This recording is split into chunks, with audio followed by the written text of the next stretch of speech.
Shalom, selamat pagi Bapak, Ibu, dan saudara-saudara sekalian. Sebelum kita mendengar dan merenungkan kembali firman Tuhan pagi hari ini, marilah kita berdoa. Terima kasih Tuhan, Allah Bapa di sorga, buat pagi hari ini kami masih bisa menerima berkat dan anugerah-Mu Tuhan. Kami bisa menghirup nafas dan udara yang segar pagi hari ini. Kami datang untuk kerinduan mendengar kembali pesan-Mu Tuhan. Kami siapkan telinga dan hati kami untuk mendengar.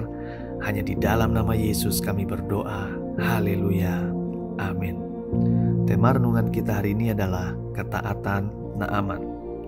Diambil dari 2 Raja-Raja 5 ayat 9-14. Beginilah firman Tuhan. Kemudian datanglah Naaman dengan kudanya dan keretanya, lalu berhenti di depan pintu rumah Elisa. Elisa menyuruh seorang suruhan kepadanya mengatakan, "Pergilah, mandi 7 kali dalam sungai Yordan, maka tubuhmu akan pulih kembali sehingga engkau menjadi tahir." Tetapi pergilah Naaman dengan gusar sambil berkata, "Aku sangka setidak-tidaknya ia datang keluar dan berdiri memanggil nama Tuhan Allahnya, lalu menggerak-gerakkan tangannya di atas tempat penyakit itu, dan dengan demikian menyembuhkan penyakit kustaku. Bukankah Abana dan Parpar, sungai-sungai Damsik, lebih baik daripada sungai di Israel? Bukankah aku dapat mandi di sana dan menjadi tahir?" Kemudian berpalinglah ia dan pergi dengan panas hati. Tetapi pegawai-pegawainya datang mendekat serta berkata kepadanya, "Bapak, seandainya nabi itu menyuruh perkara yang sukar kepadamu, bukankah Bapak akan melakukannya? Apalagi sekarang ia hanya berkata kepadamu, mandilah dan engkau akan menjadi tahir." Maka turunlah ia membenamkan diri 7 kali dalam sungai Yordan, sesuai dengan perkataan abdi Allah itu. Lalu pulihlah tubuhnya kembali seperti tubuh seorang anak, dan ia menjadi tahir. Saudara yang dikasihi Tuhan, ketaatan pada akhirnya menghasilkan mujizat. Mujizat yang terjadi karena perbuatan Allah yang besar, karena melihat ketaatan dari orang-orang yang percaya kepada Tuhan. Orang-orang yang percaya kepada Tuhan diperhadapkan dengan tantangan dan ujian, serta masalah yang akhirnya membuat kita sebagai orang-orang percaya harus mengambil tindakan berdasarkan kehendak Tuhan. Tahun 2002, saya mengenal Tuhan dengan sungguh-sungguh, dan saya memutuskan untuk dibaptis selam, bertobat dan memulai hidup yang baru. Satu hal yang sulit saya hilangkan pada waktu itu adalah dosa merokok. Sejak saya sekolah SMA, saya sudah menjadi perokok aktif dan sudah berusaha mengurangi dengan berbagai cara, tapi tidak pernah berhasil. Saya hanya pernah bisa merokok 1 batang 1 hari. Tetapi saya ingat bahwa tubuh ini adalah bait Allah dan saya tidak mau mengotorinya sedikit pun. Saya harus benar-benar berhenti merokok. Saya dengar kalau sudah dibaptis, semua dosa-dosa luntur dan tidak berkuasa lagi atas hidup saya.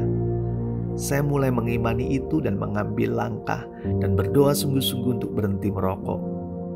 Tahun 2002, saya tetapkan hati saya buang sisa rokok saya, dan saya minta pertolongan Tuhan untuk dilepaskan dari ikatan ini.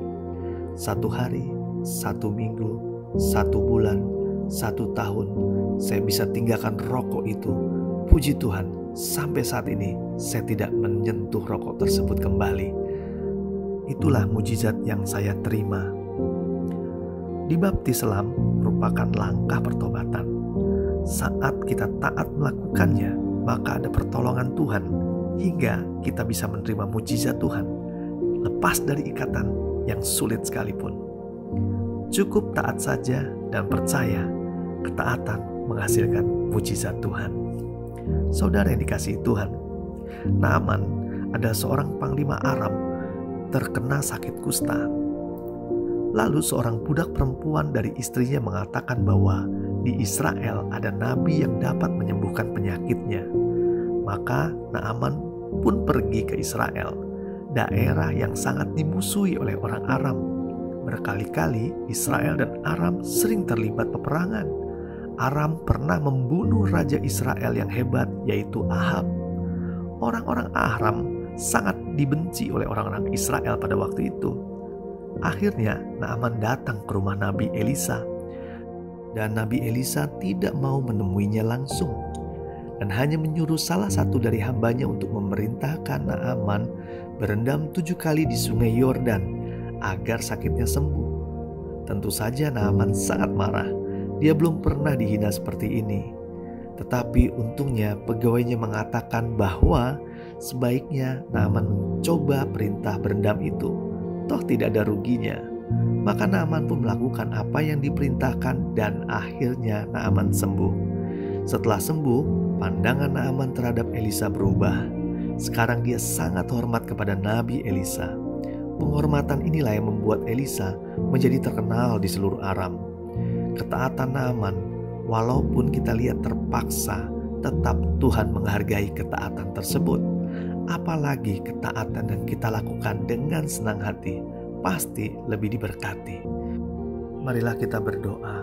Bapa di surga, kami telah mendengar firman-Mu. Ajar kami memiliki ketaatan kepada semua perintah-Mu ya Tuhan. Kami tahu ketaatan awal dari mujizat Tuhan. Saat ada ketaatan, pasti ada pertolongan Tuhan untuk memampukan kami melakukannya. Bahkan mujizat menjadi jawaban terindah dari setiap ketaatan kami. Pagi hari ini kami juga tak lupa memohon perlindungan dan berkat Tuhan tercurah pada hidup kami semua. Hidup kami diberkati dengan kesehatan, kekuatan, sukacita, damai sejahtera oleh Roh Kudus. Itu semua kami minta di dalam nama-Mu. Di dalam nama Yesus kami berdoa dan mengucap syukur. Haleluya. Amin. Tuhan Yesus memberkati.